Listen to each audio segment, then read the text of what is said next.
بسم اللہ الرحمن الرحیم. ناظرین، خبر سے خبر میں خوش آمدید. میں افتخار شرازی. گزشتہ 7 سے 8 دہائیوں میں ناظرین دنیا بڑی بدلی ہے، اور اس دوران کئی تنازعات ختم ہوئے ہیں تو کچھ نئے تنازعات نے جنم بھی لیا ہے. لیکن اس دوران دیکھتے ہیں کہ مسلم دنیا سے جڑے 2 تنازعات جن میں کچھ بہتری آنے کے بجائے حالات اور زیادہ گمبھیر ہو چکے ہیں. اور اس میں ایک مسئلہ تو فلسطین کا ہے کہ جہاں پہ اس وقت بھی فلسطینی عوام اپنی بقا کی جنگ لڑ رہے ہیں اور ان کا مستقبل انتہائی مخدوش نظر آ رہا ہے. لیکن دوسرا خطہ ہے کشمیر کا. وہاں پہ بھی وہاں کے لوگوں نے ہزاروں لاکھوں کی تعداد میں قربانیاں دی.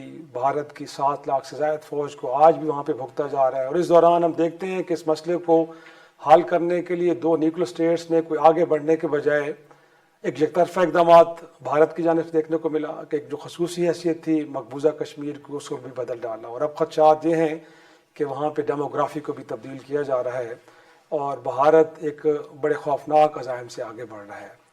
اس دوران ایک تو ہم کوشش کریں گے جاننے کی کہ اب آزاد کشمیر کے خطے میں بسنے والے کیا سوچ رہے ہیں، اور پھر پاکستان کے جو اس مقدمے کا سب سے بڑا فریق ہے کشمیریوں کے بعد، اس کی اسٹریٹجی کیا ہے اور اس کو لے کے کشمیر کے عوام کتنے مطمئن یا غیر مطمئن ہیں. تو ہم نے چاہا کہ آج کیوں نہ آزاد خطے کے جو چیف ایگزیکٹو پرائم منسٹر ہیں ان کے ساتھ گفتگو کی جائے، کیونکہ ان کے پاس عوام کی بہترین پلس ہے. وہ جانتے ہیں کہ آزاد خطے میں اس وقت کیا سوچ چل رہی ہے.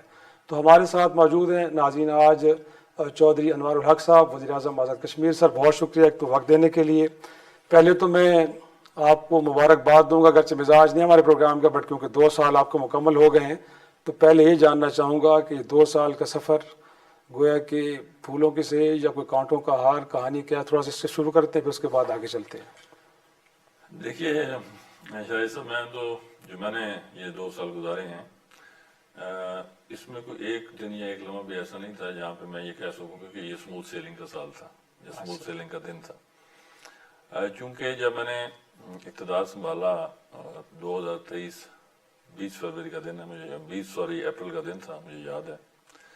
تو جو ایشوز اس وقت تک جنریٹ ہو چکے تھے اور جو آزاد کشمیر میں فائنینشیل کرائسس تھا وہ اس حد تک سنگین صورتحال اختیار کر چکا تھا کہ تقریباً ایک ڈپارٹمنٹ کی آپ کو میں مثال دیتا ہوں کہ ورکس ڈپارٹمنٹ میں تقریباً 8.5 ارب کی پینڈنگ لائبلٹیز تھیں.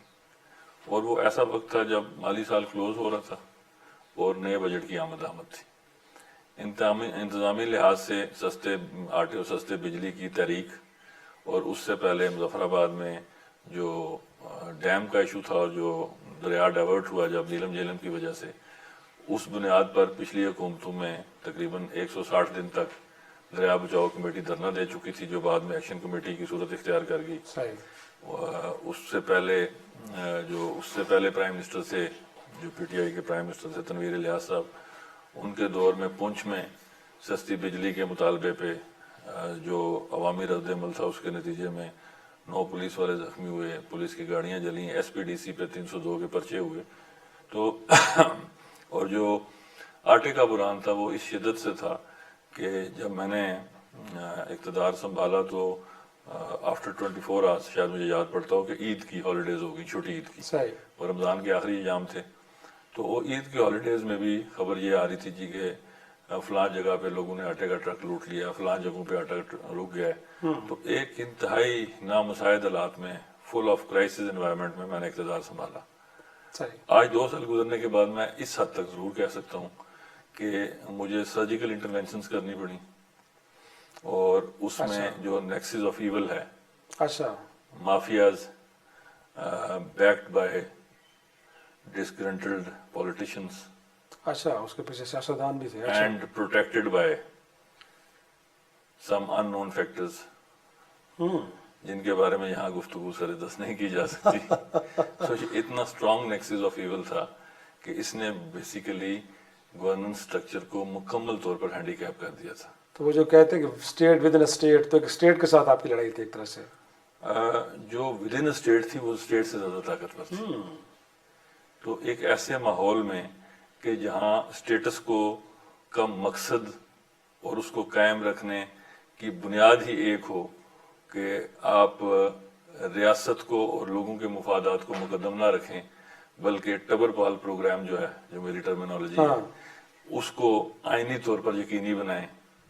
تو ایسے ماحول میں جب اچانک آپ کو یہ پتہ چلے کہ اس سارے جو سالوں پر محیط نظام ہے، اس سے آپ کو ہیڈ آن لڑنا ہے، تو پھر آپ نے یہ دیکھا اور سنا بھی ہوگا کہ 20 اپریل کو میں نے 21 کو اوتھ لیا اور 22 سے عدم اعتماد کی پہلی گفتگو میرے کان میں پہنچی، اور تادم گفتگو یہ ابھی تک صدائیں سنائی دی۔ پوری صداقت سے، امانت سے، جو لیکن میں وہ یہ اسی طرف آنا چاہ رہا تھا۔ انفیکٹ چودھری انوار الحق شاید اپنی طرح کے ڈفرینٹ سیاستدان ہیں جو سمجھتے ہیں کہ ٹبر پال پالیسی نہیں ہونی چاہیے، بٹ اگر دیکھیں پاکستان میں بھی یا کشمیر میں بھی سیاست گویا کہ ٹبر سے شروع ہوتی ہے اور وہیں پہ ختم ہو جاتی ہے، تو اس کا مطلب ہے کہ آپ کو غیروں سے تو کچھ ہوگا، بٹ گھر کے اندر سے بھی کوئی اپوزیشن ملی تھی، کابینہ کے لوگ، پارٹی کے اپنے لوگ بھی کہیں آپ کو تھوڑا ٹف ٹائم دے رہے تھے کہ یہ کس طرح کی سیاست کی طرف لے کے جا رہے ہیں؟ ایسا میں اس کو سمرائز کر دیتا ہوں۔ دیکھیے، سوشل میڈیا نے ایک نیریٹو چینج کر دی ہے۔ اب 5th جنریشن وارفیئر ہے، ممالک سرحدوں کو پامال کر کے ملکوں کو فتح کرنے کے لیے تیار نہیں ہوتے، کیونکہ پھر جب ایسے ممالک جو فتح ہو بھی جائیں، ان کے انفراسٹرکچر کو ڈیولپ کرنے کے لیے جو فاتح ملک ہیں، ان کے شہری بھی یہ کبھی کسی صورت نہیں چاہتے کہ ہمارے ٹیکسز کا پیسہ مفتوح ملک پہ استعمال کیا جائے۔ صحیح۔ تو ابھی جو نئی ڈاکٹرائن ہے اس صدی کی، وہ یہ ہے کہ ممالک کے اندر فکری نظریاتی طور پر اتنا انتشار پیدا کیا جائے کہ اسٹیٹ آرگنائزیشنز اور اسٹرکچر عوام کے ساتھ ٹکرا جائے۔ صحیح۔ تو ویسے دشمن کے عزائم کو پایہ تکمیل تک لے جایا جا سکتا ہے۔ درست۔ تو ایسی صورت میں جنگ ہے بیانیے کی، اس میں کوئی شک نہیں۔ اور بیانیہ کیسے بنتا ہے؟ سوشل میڈیا پہ جب آپ کہتے ہیں پیڈ پروموشن، بالکل ایسے۔ تو پیڈ پروموشن کے پیچھے مافیاز ہیں۔ میں آپ کو ایک چھوٹی سی مثال دیتا ہوں۔ جب میں پرائم منسٹر بنا تو آٹے کی گاڑیاں لوٹی جاتی تھی۔ لوٹی اس لیے جاتی تھی کہ ہماری جو ایک آٹے کی مل تھی وہ سہالہ کے مقام پر تھی، ٹھیک ہے۔ ہونا اس کو چاہیے تھا باغ کے اندر، صحیح۔ لیکن وہ 10-15 سال سے وہ سہالے میں موجود تھی۔ میں نے اس کو صرف یہاں سے شفٹ کیا اور اپنے ایڈمنسٹریٹو ایریا میں لے گیا تاکہ وہاں جتنی گندم آ رہی ہے اور جتنا آٹا پیسا جا رہا ہے وہ لوگوں تک پہنچایا جا سکے، اس کا حساب کتاب رکھا جا سکتا۔ اچھا، جتنے سسٹم کے بینیفیشریز ہیں، اسی طرح تقریباً 400 ارب کی ٹیکس کی چوری ہے، 300 ارب کے قریب آزاد کشمیر کے نام پہ ٹی آ رہی تھی، جو کہ آزاد کشمیر میں ایک دانہ بھی نہیں پہنچتا تھا، وہ کراچی پورٹ پہ ہی ٹیکس ایویژن کا شکار ہو جاتی تھی۔ اسی طرح ارب روپے کا آپ کا ٹمبر مافیا تھا۔ اور اب تو آج کے دور میں جب آپ یہ دیکھ رہے ہیں کہ یہ گولے کس سائز کے پڑے ہیں کل پرسوں، جی۔ جو انوائرمنٹل چینجز ہیں اور گلوبل وارمنگ کا جو کنسپٹ ہے، اس میں درخت کاٹنے، یہ بیسیکلی سزائے موت سے زیادہ کرائم، اس میں کوئی شک نہیں۔ یہ ہینیس کرائم ہے۔ بالکل ایسا۔ اچھا، جب اس کے بینیفیشریز کو آپ نے روکا تو ان سب کو پروٹیکٹ کس نے کیا ہوا تھا؟ نظام نے، اور نظام ڈیفینیٹلی انسانوں کے ہاتھ میں ہے۔ بالکل، اس میں کوئی شک، لیکن میں تو یہ جاننا چاہوں کہ لائن کے ہر دو طرف لوگ موجود تھے، جس پارٹی سے آپ بلانگ کرتے ہیں وہاں بھی ایسے لوگ تھے۔ دیکھیے، یہ انسانی دنیا ہے، یہ فرشتوں کی حکومت نہیں ہے۔ صحیح ہے۔ میں جس پوائنٹ کی طرف آپ کو لے جانا چاہ رہا ہوں کہ جب گورننس سٹرکچر کمپرومائز ہوتے ہیں نا تو عام شہری کا حکومتوں سے اعتماد اٹھ جاتا ہے۔ لیکن یہ تو ہے، اس میں کوئی شک نہیں ہے۔ اچھا، پھر کیا ہوتا ہے کہ پھر حقوق کے نام پر جو آپ کو آپ کی توجہ حاصل کرنے کے لیے جو متبادل ذرائع ہیں نا وہ سامنے آتے ہیں، اگر تو وہ آئین کے اندر رہتے ہوئے کام کریں تو درست، تو پھر تو بڑی خوش قسمتی کی بات ہے۔ اگر یہ سارا نظام جو ہے حقوق کے نام پر اس کو غیر ملکی طاقتیں ڈرائیو کر رہی ہوں، تو پھر یہ اتنی خطرناک صورتحال ہے کہ جس کا آج ہم شکار ہیں۔ صحیح۔ آپ بلوچستان میں دیکھ لیں، عوامی حقوق کی جنگ کدھر پہنچی، صحیح۔ پی ٹی ایم نے عوامی حقوق کی بات کی کدھر پہنچی، اب آزاد کشمیر میں بھی یہ سلسلہ آپ دیکھنے کو اس طرف تو ہم آئیں گے، لیکن سر یہ پچھلے دنوں ایک کانفرنس بھی کشمیر کو لے کے ہوئی اور آپ بڑی آرٹیکولیٹڈ گفتگو کرتے ہیں، جذباتی بھی نہیں ہوتے۔ میں سن رہا تھا آپ کو، اور آپ نے یہ جو کشمیر کو لے کے بات کی کہ، اور آپ نے پھر ایک حوالہ بھی دیا کہ جب کوئی جانور مسجد میں داخل ہو جائے تو تسبیحوں سے باہر نہیں آتا، پھر آپ کو کچھ کرنا پڑتا ہے۔ تو یہ انوار الحق صاحب کی کوئی پرسنل سٹیٹمنٹ تھی، کوئی جذباتی بیان تھا اپنے بیک ہوم لوگوں کو مطمئن کرنے کے لیے کہ جی ہم کچھ کرنے جا رہے ہیں؟ یہ ایک ویل تھاٹ کوئی آپ کا، یہ کوئی ایک آپ سوچ لے کے چل رہے ہیں کہ اب کشمیر کے مسئلے کو حل کرنے کے لیے ہمیں اس طرف جانا پڑے گا جس طرف جانے کی ضرورت ہے؟ دیکھیے، بڑا حساس سا سوال آپ نے پوچھا ہے، مجھے موقع دیجیے گا میں صاحب کی بات کو ایڈریس کر پاؤں۔ میں اس کو سب سے پہلے غزہ کی حالت آپ کے سامنے رکھتا ہوں. صحیح. مسلم امہ، بین الاقوامی آرگنائزیشنز انکلوڈنگ یونائٹڈ نیشنز، کوئی دنیا کا چارٹر مذہب سے ہٹ کے انسانیت کی کسی ڈیفینیشن کو ذہن میں رکھتے ہوئے اس وقت جو اسرائیل غزہ میں مسلم جینوسائیڈ کر رہا ہے وہ جسٹیفائبل ہے؟ قطعاً نہیں. اگر وہاں ایک مضبوط فوج ہوتی، ایٹمی قوت پیچھے ہوتی اور 24 کروڑ عوام ان غزہ کی مسلمانوں کی وہ جو چھوٹا سا محدود ہو رہی ہے غزہ کی پٹی، اس کے پیچھے کھڑے ہوتے، اسرائیل کو یہ جرت تھی کہ وہاں جینوسائیڈ کرتا؟ لیکن آج بھی اگر ہندوستان جو چین کے بعد آبادی کے لحاظ سے دوسری بڑی طاقت ہے، وہ اگر وہ ایل او سی عبور کرنے کی جرت نہیں کرتے تو کس بنیاد پر؟ کہ انہیں پتا ہے کہ جو اگلا علاقہ ہے جسے آزاد کشمیر کہتے ہیں، جس کا میں وزیر اعظم ہوں، اس کی سرحدوں کی پاسبانی کے لیے مسلح افواج پاکستان موجود ہیں. صحیح. اور آپ نے دیکھا کہ جب انہوں نے ایڈونچر کیا تو ہم نے وہ ایک مونچھو والی چیز پکڑی تھی میرے ضلع سے، جہاں سے میں ابھینندن کی بات کر رہے ہیں. ابھینندن کی، جس کو ہم نے چائے کا کپ ہاں. پلا کے واگا سے پار کیا تھا.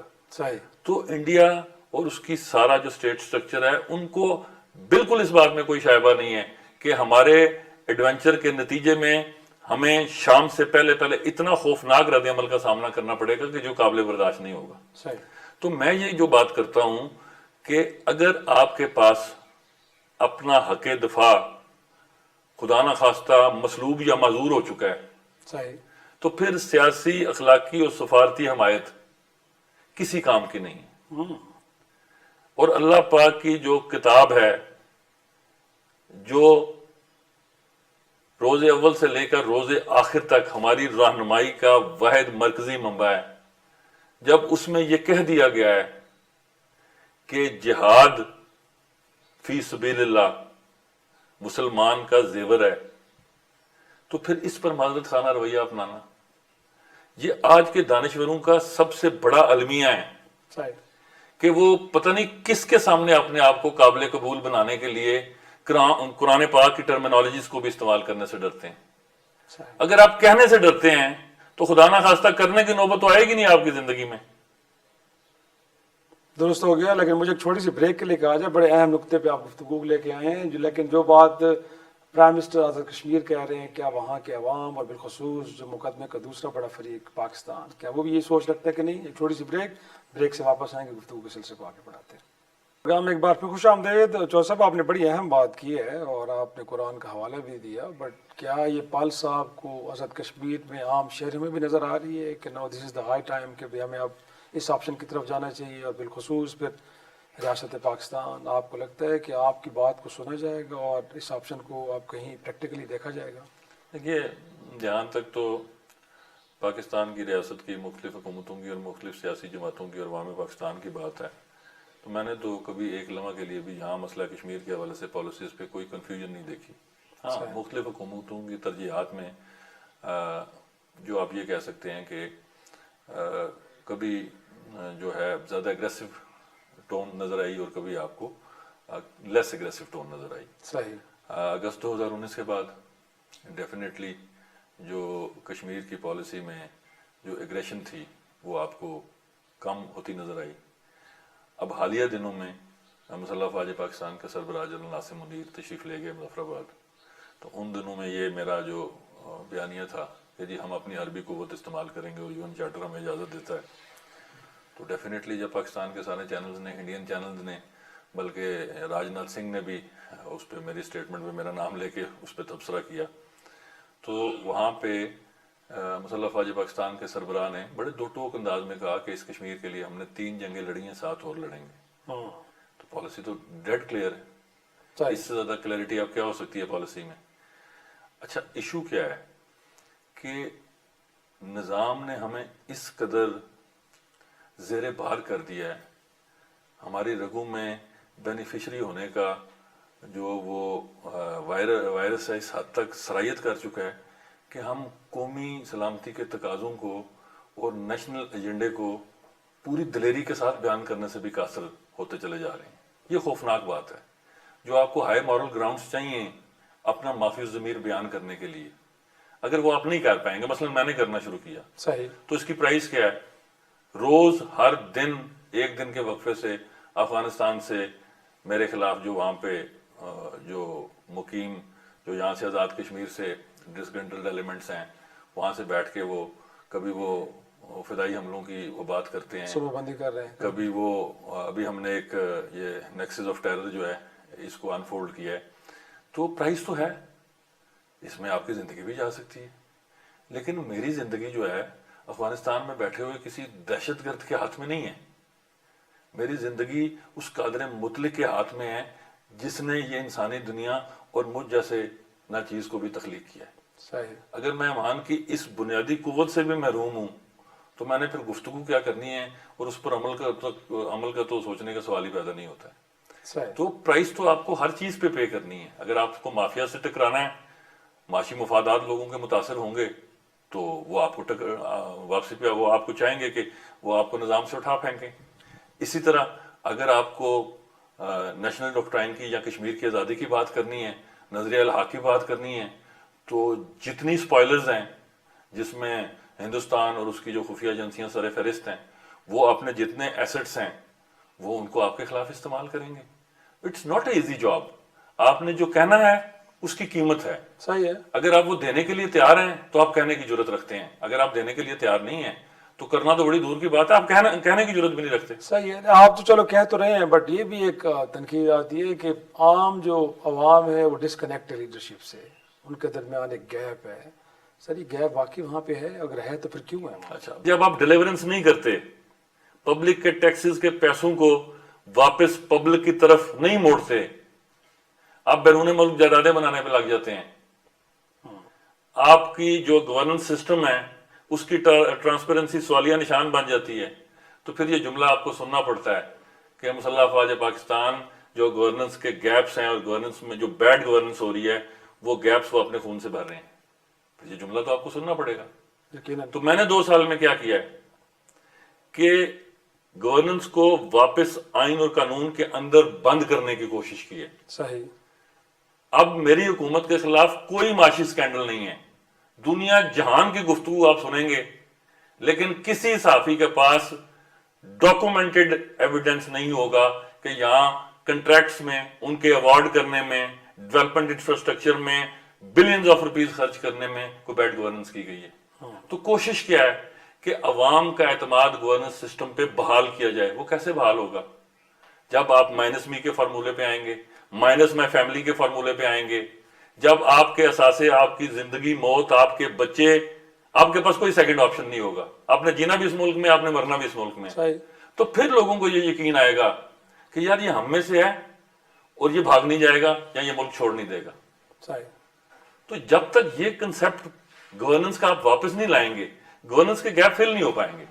کانسیپٹ تو شاید آپ واپس لے کے آئیں، بٹ ڈیلیورنس کے لیے اسپیس اور اس کے لیے ضروری وسائل بھی اویلیبل ہیں، یا چودھری صاحب بس صرف یہ کہہ سکتے ہیں بٹ جب پریکٹیکلی کچھ کرنے جائیں گے تو الحق صاحب کے راستے میں رکاوٹیں بھی شاید ہو سکتی ہیں، یہ وہ ریکوائرڈ ریسورسز آپ کے ہاتھ میں ہوئے؟ دیکھیے یہ بھی بڑا زبردست سوال ہے کہ ایک تو آپ میرے سے ایتھیکل جو مومنٹم ہے اس کے اوپر شام تک گفتگو کرواتے رہے، میں کرتا چلے جاؤں گا، لیکن سوال پھر آپ کا بالکل درست ہے کہ جی آپ پرائم منسٹر بھی ہیں نا.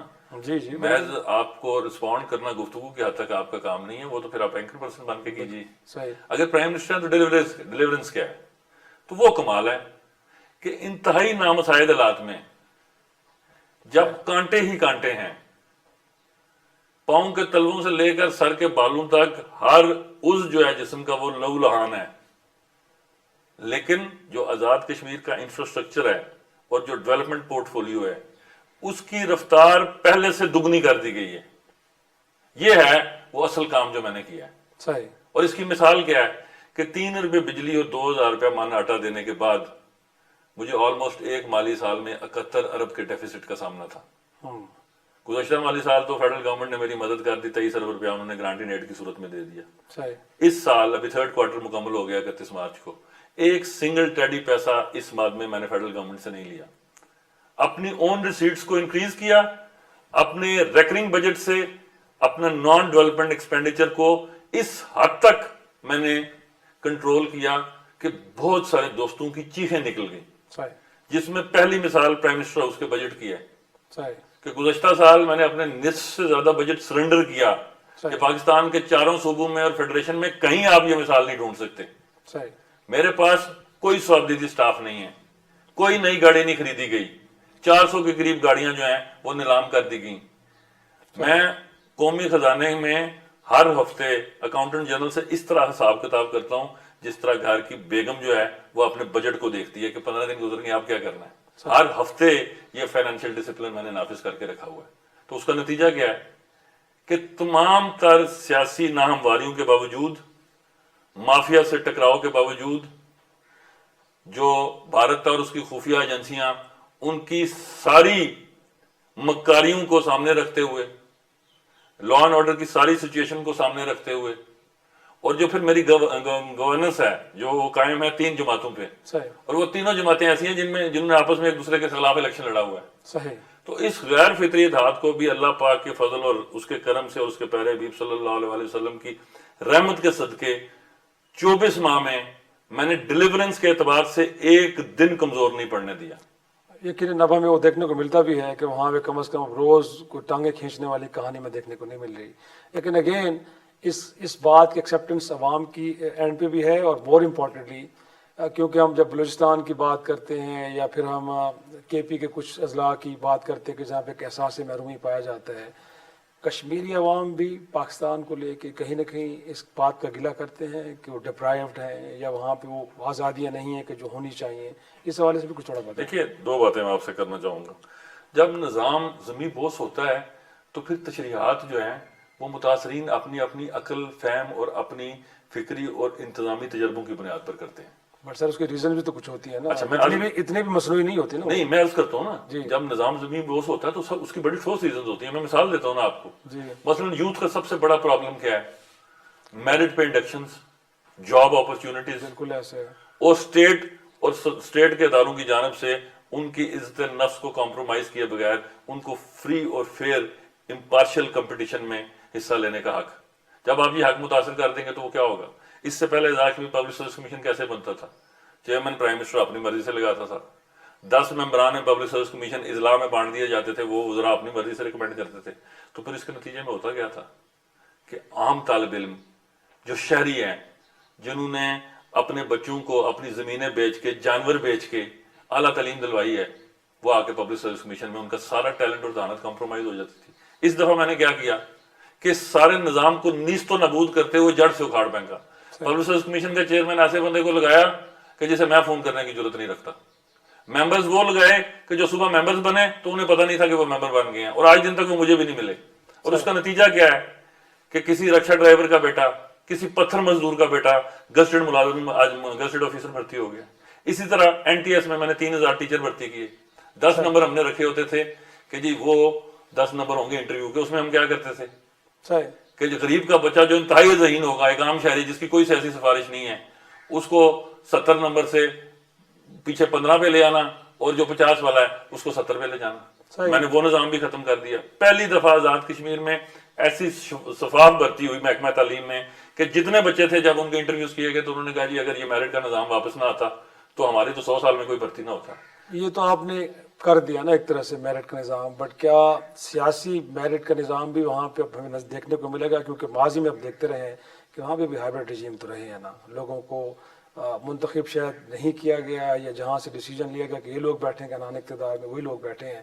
اب شخصی وہاں پہ جو سیاسی آزادی ان کو بھی میک شور کیا جا رہا ہے کہ لوگ اپنی مرضی سے وہاں پہ اپنے ول کا اظہار کریں. جس کو لے کے آئیں تو فارم 45 47 کی کہانی نہ ہو، جو عوام کے حقیقی نمائندے وہی بیٹھے. دیکھیے میں 2 باتیں آپ سے کرتا ہوں شاہد صاحب. آپ کی گفتگو کے جو بیرومیٹرز ہیں نا ان کو ٹیسٹ کرتے ہیں. ایک کہ آزاد کشمیر میں کسی سیاسی جماعت نے گزشتہ انتخابات جو ہوئے جن کے نتیجے میں یہ آزاد کشمیر اسمبلی بنی، اس میں فارم 45 والا اور فارم 47 والا کوئی کنسیپٹ نہیں تھا. وہاں فارم 45 ہی تھا.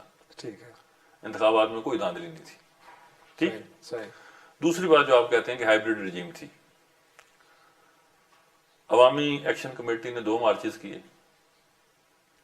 ٹھیک. صحیح. دونوں مارچز کو ہم نے پولیٹیکلی ہینڈل کیا. صحیح. اور جو دوسرا مارچ تھا اس میں تو پریکٹیکلی سارے سٹیک ہولڈرز کی رائے بھی تھی، لیکن گورنمنٹ نے اپنی end of the day sweet will use کر کے تو اس ایکشن کمیٹی کے لوگوں کو انگیج کر کے جو مسائل تھے ان کو گفت و شنید کے ذریعے حل کیا. اور میں نے تو دو ٹوک کہا کہ ڈائلاگ میری سب سے بڑی طاقت ہے، تو میں نے اس کو ثابت کیا، ایک سیاسی راستہ اختیار کیا. سیاسی راستہ اختیار کیا اور ایک گملہ میں نہیں ٹوٹا. ایک چھوٹی سی بریک کے لیے مجھے کہا جا رہا ہے، بریک کے بعد آئیں گے تو کچھ جو انڈیا کی جانب سے اقدامات اٹھائے گئے کچھ برس پہلے، خصوصی حیثیت کو تبدیل کرنا مقبوضہ کشمیر، اس کے بعد کشمیری عوام کیا سوچ رہے ہیں اور ان کے توقعات کیا ہیں پاکستان سے، اس حوالے سے بات کریں گے. چھوٹی سی بریک. پروگرام میں ایک بار پھر خوش آمدید. چو صاحب، انفیکٹ ہم دیکھتے ہیں کہ چند برس پہلے خصوصی حیثیت مقبوضہ کشمیر کی تبدیل ہوئی اور اب کہا جا رہا ہے کہ ڈیموگرافی کے اندر بھائی جا رہی ہیں، اور کل کو اگر پلیبسائڈ بھی ہوتے تو خدا نخواستہ ایسا نہ ہو کہ مقبوضہ کشمیر کے لوگ کہیں ووٹ ڈالیں اس طرف. بٹ اس دوران ہم نے کیا کیا ہے سر؟ گویا کہ ہم نے صرف نقشوں میں کچھ تبدیلیاں کی ہیں، تو اس کو لے کے بھی تو کشمیری عوام تھوڑے سے مایوس اور غصے میں ہوں گے. دیکھیے 5 اگست 2019 کے بعد اگر میں یہ کہوں کہ کشمیری عوام میں مایوسی نہیں پھیلی یا مسئلہ کشمیر کے حوالے سے دھند نہیں چھائی، تو یہ بھی میں سمجھتا ہوں کہ منافقت ہوگی. صحیح. اور میں یہ کہہ نہیں سکتا، بطور وزیر اعظم بھی نہیں یہ کہہ سکتا ایسا ہوا. لیکن میں نے پہلے عرض کی کہ آزادی کی، حریت کی جدوجہد میں ماہ سال میٹر نہیں کرتے. یہ قیمت تو آپ کو اپنے خون سے چکانی ہے. اگر ہم 77 برسوں میں خدا نخواستہ یہ سمجھیں کہ ہم تھک گئے ہیں، خدا تو قطعاً ایسی کوئی بات نہیں. صحیح. ہاں، زیر و بم ضرور موجود ہے. اور جس طرف آپ نے اشارہ کیا کہ میں نے پہلے بھی آپ سے عرض کی کہ جو ایگریسو ٹون تھی اس میں کمی آئی، اور اس کی وجوہات جو ہیں اس پہ ایک الگ پروگرام کیا جا سکتا ہے. لیکن آج کی بات کیا ہے کہ آج کی بات یہ ہے کہ جب آزاد کشمیر کا منتخب وزیر اعظم اور اس کی حکومت دو ٹوک انداز میں یہ کہتی ہے کہ اگر آپ اپنی دہشت گردانہ پالیسیوں سے اور بھارتی فوج اپنی درندگی سے باز نہ آئی تو پھر ہم اپنی حربی قوت کو استعمال کرنے کا حق رکھتے بھی ہیں اور اسے استعمال کریں گے بھی. تو پھر یہ بیانیہ اور یہ طاقت آزاد کشمیر کے وزیر اعظم کو کہاں سے حاصل ہوئی؟ اس کے پیچھے پاکستان کی 24 کروڑ عوام پوری طاقت کے ساتھ کھڑی ہے. صحیح. اس بیانیے کے پیچھے سپہ سالار پاک فوج اور مسلح افواج پاکستان کی طاقت کھڑی ہے.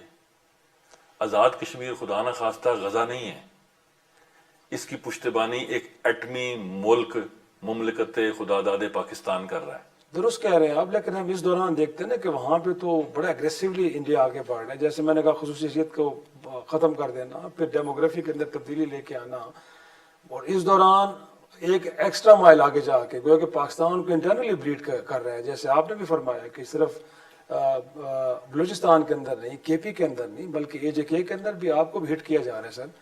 تو پھر کس بات کا انتظار کر رہے ہیں ہم؟ ابھی کوئی وقت آنا باقی ہے کہ جہاں پہ جا کے ہم نے پھر ہٹ بیک کرنا ہے. دیکھیے ایک نازک سوال ہے اور اس کا میں بٹوین دا لائنز اس کو رسپونڈ کروں گا کہ دشمن کو آپ اپنی مرضی سے اپنی پلاننگ کے مطابق ہٹ کرتے ہیں. رد عمل کے طور پر اگر آپ ہٹ کریں تو نقصان ہوتا ہے. اس میں آپ کو بین الاقوامی جو آپ کی اوبلیگیشنز ہیں ان کو بھی دیکھنا پڑتا ہے، اپنی معاشی صورتحال کو بھی دیکھنا پڑتا ہے. صحیح. اور کئی دفعہ میڈیا پر کہنے سے ہٹ نہیں ہوتا. ہٹ جب ہوتا ہے تو پھر دشمن کی چیخیں بتاتی ہیں کہ ہٹ ہوا ہے. اناؤنسمنٹ کی ضرورت نہیں ہے. اناؤنسمنٹ کی ضرورت نہیں ہوتی ہے. تو انشاءاللہ آپ دیکھیں گے بھارت کی مقبوضہ کشمیر سے لے کر لال قلعے تک جب آپ کو چیخیں سنائی دیں گی اور ان کا جو فارن آفس کا اسپوکس مین چیخے گا تو پھر شاید آپ کو کچھ عرصے بعد میرے ان جملوں کی حقانیت جو ہے وہ ثابت ہوتی نظر آئے گی. اور انفیکٹ آپ کو کیا لگتا ہے ماضی میں کچھ غلطیاں ہم سے ہوئی ہیں؟ کیونکہ کہا جاتا ہے کہ مواقع کچھ ایسے آئے تھے کہ جہاں پہ اس مسئلے کو حل کرنے کے لیے سچویشن سی بن گئی تھی.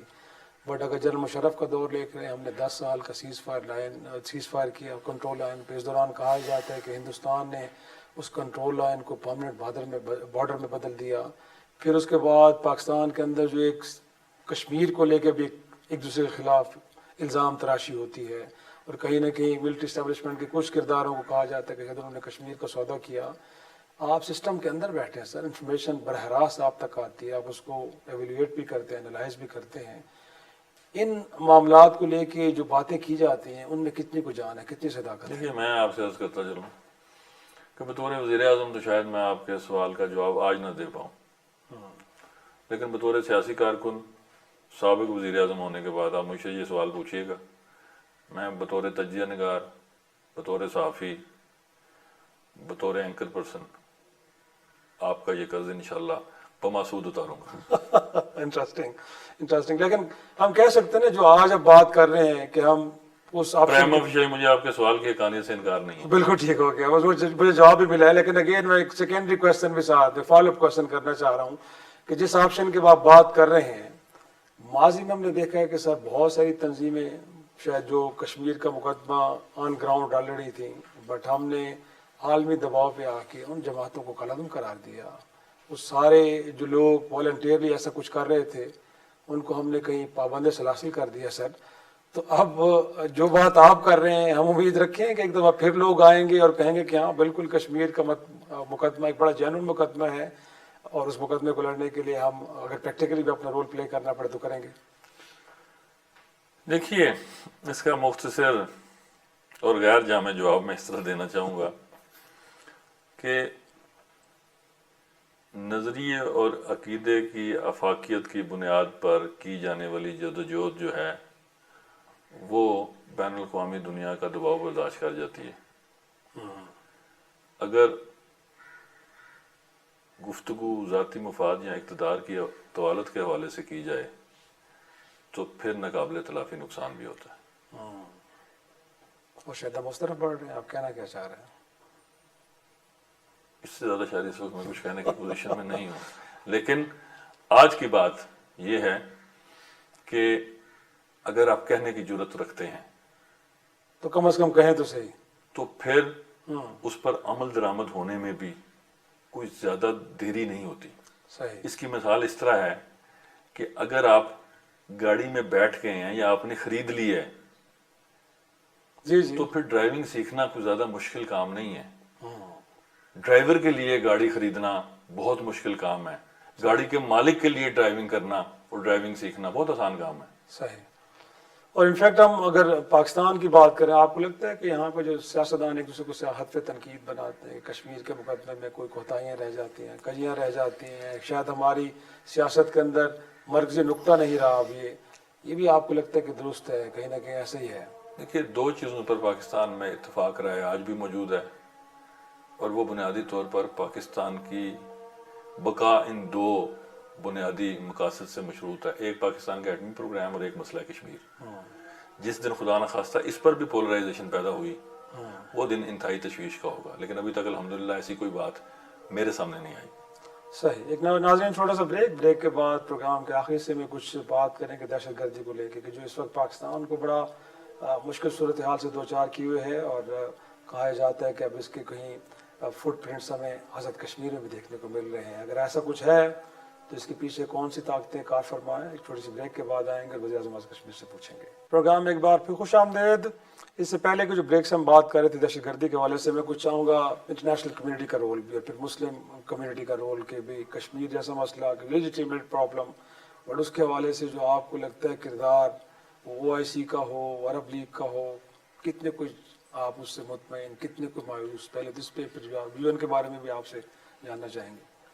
دیکھیے UN کے کردار کے حوالے سے تو محض سوالیہ نشان ہی آپ کو نظر آ رہا ہے. جہاں تک OIC کی بات ہے, آج بھی میری آپ سے قبل OIC کے جو اسپیشل نمائیں ہیں کشمیر پہ وہ تشریف لائے تھے, ان سے تقریباً 1 گھنٹہ مختلف کشمیر کے حوالے سے اور اس میں غزہ کے حوالے سے بھی گفتگو ہوئی.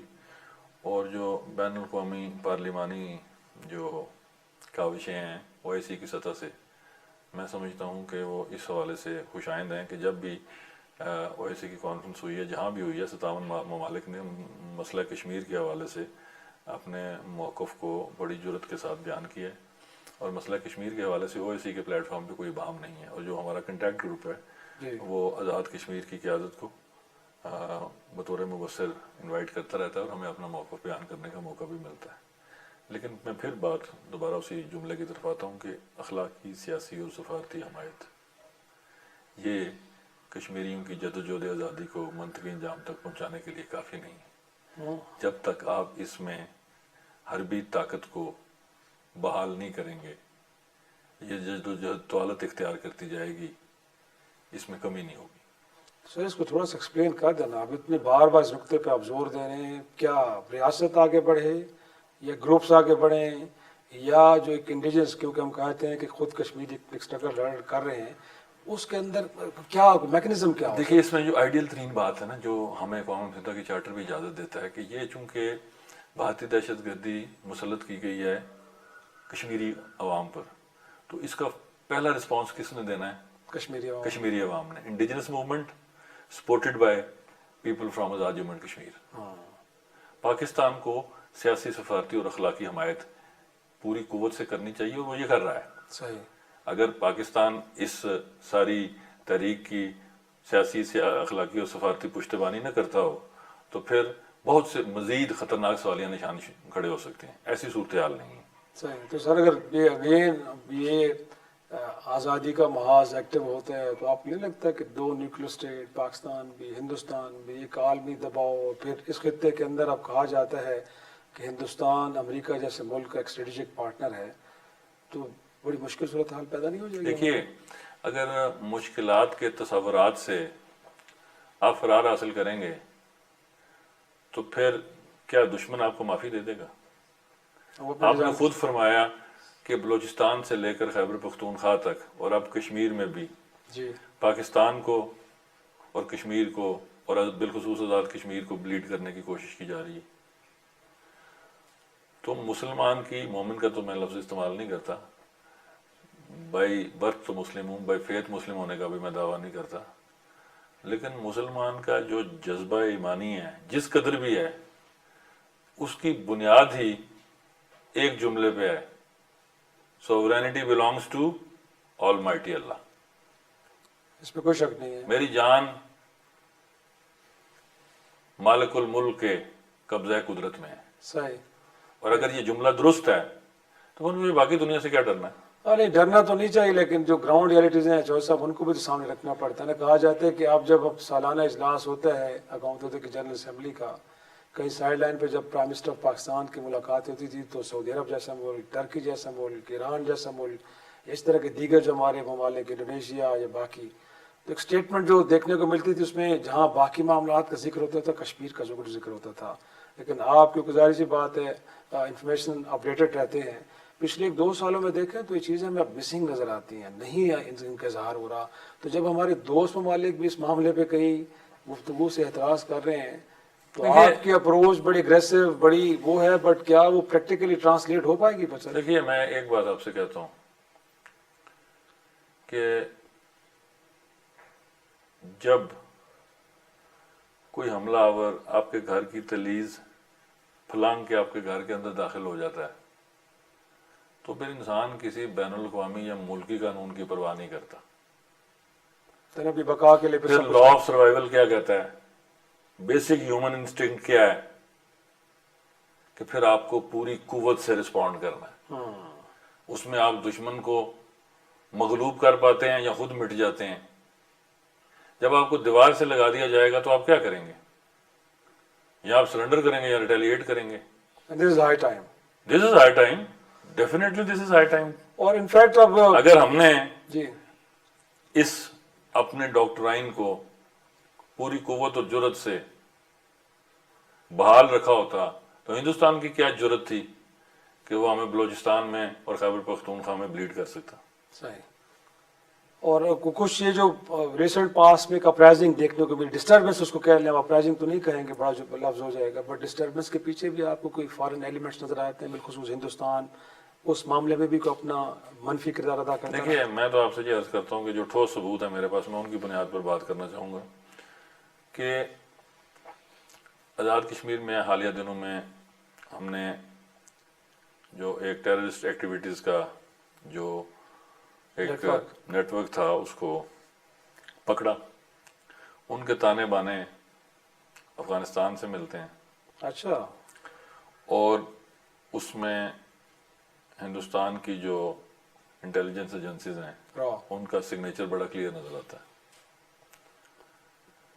اب جو بیانیے کی جنگ ہے، آزاد کشمیر میں اس وقت سینکڑوں کی تعداد میں یورپ سے اور امریکہ سے اور گلف سے جو فیک اکاؤنٹس ہیں ان کے ذریعے ایک نفرت انگیز پروپیگنڈا آزاد کشمیر کے اندر تقسیم در تقسیم کو بڑھانے کے لیے وہ کیا جا رہا ہے، اور ان اکاؤنٹس کی اسپانسرشپ کون کر رہا ہے، لیکن ان کی پیڈ پروموشنز کون کر رہا ہے؟ ماضی قریب میڈیسن فور لیب وہ کہا جا رہا تھا کہ ہندوستان چلا رہا ہے اس میں اتنا ہیوی اماؤنٹ جھونکا جا رہا ہے، تو ہمیں ایگزیکٹ پتہ ہے کہ ہندوستان کے علاوہ یہ اور کوئی نہیں ہے۔ صحیح۔ اب گزارش کیا ہے کہ ایک وقت ایسا تھا کہ شاید ہم پڑوسی ملک کی ٹرمینالوجی یوز کرتے تھے، میں نے ایک دن بھی نہیں کی، باقاعدہ نام لیا۔ میں نے نام لیا تو راج ناتھ سنگھ نے میرا نام لیا۔ صحیح۔ اگر ہم دشمن کا نام لینے میں بھی ڈپلومیٹک نارمز یوز کرتے ہیں تو پھر تھوڑا سا موقف میں کمزوری نظر آتی ہے۔ صحیح۔ ہندوستان ہمارا ازلی دشمن ہے، اور پھر یہ جو ہندتوا کے فلسفے پر گامزن حکومت ہے، اس نے تو ہندوستان کے اندر جو ہے تقریباً 32 کروڑ 35 کروڑ سے زائد مسلم اقلیت جو ہے اس کو، اس کی جائیدادوں کو، مساجد کو، ابھی یہ جو وقف کا قانون پاس کیا گیا ہے، یہ تو اس لیول کی ریاستی دہشت گردی ہے کہ جو پوری دنیا میں جس میں مثال آپ کو نہیں نظر آئے گی۔ پہلے نمبر پہ آپ کر لیں جو فلسطین کا مسئلہ ہے، اور جو انسانی درندگی جو ہے وہ اسرائیل وہاں پہ کھیل پا رہا ہے، اور دوسرے نمبر پہ آپ یہ مودی کی ڈاکٹرائن کو دیکھیں۔ دونوں معاملات پہ مہذب دنیا خاموش ہے چودھری صاحب۔ اس کی وجہ سر فائنینشیل انٹرسٹ ہے، انڈیا کے تجارتی تعلقات ہیں۔ اچھا، اگر مہذب دنیا خاموش ہے تو مسئلہ مہذب دنیا کا نہیں ہے، مسئلہ میرا ہے۔ سب سے پہلے مجھے انگلی کٹا کے شہادت نہیں اختیار کرنی، مجھے گردن کٹا کے شہادت اختیار کرنی ہے۔ درست۔ تو پہلے مجھے اپنی جنگ خود لڑنی ہے، صحیح۔ اور پھر مجھے باقی دنیا کی توجہ دلانی ہے۔ تو آزاد کشمیر میں آپ کو کوئی ٹی ٹی پی کے فٹ پرنٹس، کوئی داعش، کوئی کس طرح کے بھی ملے ہیں؟ کیونکہ پچھلے دنوں ایک میٹنگ بھی ہوئی پرائم منسٹر کی لیڈرشپ میں جس میں تمام جتنے بھی یونٹس ہیں اس میں آزاد کشمیر کے لوگ بھی گئے تھے، تو کچھ کیا کوئی ان پٹ جی، کچھ ٹیرر آرگنائزیشنز کے فٹ پرنٹس بڑی کلیئرلی ملے ہیں، اس پر ہم کام کر رہے ہیں، اور بر وقت ہمیں اس کا احساس ہو گیا تھا تو اس پر ہم نے کام شروع کیا ہے۔ اب یہ ایک ایسی جنگ ہے ابھی جس کی آغاز ہے، اس کو ذہنی فکری طور پر عملی طور پر ہمیں لڑنا ہے، صحیح، اور اس کے لیے ہمیں قربانیاں دینی پڑیں گی، اس کی پرائس ہے۔ وہ تو یقیناً ہے، بٹ ان تھریٹس کو کیٹر کرنے کے لیے کہا جاتا ہے کہ جو ریاستی انفراسٹرکچر ہے، بالخصوص پولیس کا نظام کتنا بہتر ہے، کتنی اکوپڈ ہے، تو بطور پرائم منسٹر آپ کشمیر کے عوام کو اس بات کی تسلی دے رہے ہیں کہ آپ کی فورسز ویجیلنٹ ہیں، ویل اکوپڈ ہیں، اور تھریٹ کتنا بھی بڑا ہوگا اس سے لڑنے کے لیے تیار ہیں؟ دیکھیے، یہ بڑا آئیڈیل سی سیناریو آپ نے پیش کیا، ایسا ہے نہیں ہے۔ میری جو پولیس ہے وہ بنیادی طور پر کمیونٹی پولیسنگ کے لیے تھی، کیونکہ اس لیول کے جو تھریٹس تھے وہ آزاد کشمیر میں اس سے پہلے نہیں تھے۔ اب چونکہ اوور آل سیناریو اور انٹرنیشنل پلیئرز جو ہیں انہوں نے جو یہ مشرق وسطیٰ سے لے کر یہاں تک بر صغیر تک یہ جو ایک نیا انٹرنیشنل سیناریو ڈیولپ ہو رہا ہے vis a vis China America relations, vis a vis Gulf countries, Iran, Pakistan, جو ہمارا سی پیک ہے، یہ مختلف اس کی ڈائمینشنز ہیں۔ تو ان سارے فال آؤٹس کو آپ کو اور فالٹ لائنز کو سمجھنا ہے۔ اب اس سارے نقطہ نظر کو، اس سارے منظرنامے کو ذہن میں رکھتے ہوئے آپ کو ایمرجنسی طور پر کچھ میز لینے ہیں۔ آپ نے لا انفورسمنٹ ایجنسیز کو مضبوط کرنا ہے، انٹیلیجنس کے نظام کو مربوط کرنا ہے، پولیٹیکل ہارمونی جس حد تک ممکن ہے قائم کرنے کی کوشش کرنی ہے، اور سب مل جل کے اگر اس چیلنج کو، اس سے نبر آزما ہونے کی کوشش کریں گے تو ڈیفینیٹلی الحمدللہ اس میں کامیابی مل سکتی ہے۔ لیکن یہ آئیڈیل سینیریو بالکل نہیں ہے، چونکہ جو ہمارا پولیسنگ کا نظام ہے یا لا انفورسمنٹ کا نظام ہے وہ دہشت گردی سے نپٹنے کے لیے تیار ہی نہیں کیا گیا۔ اب چونکہ اس جانب توجہ کرنی پڑ گئی ہے تو جو ٹائم سپین ہمارے پاس ہے اگرچہ بہت تھوڑا ہے، تو اس میں ہمیں پوری قوت سے 24 گھنٹے کام کرتے ہوئے ان چیلنجز کو ایڈریس کرنے کی ضرورت ہے۔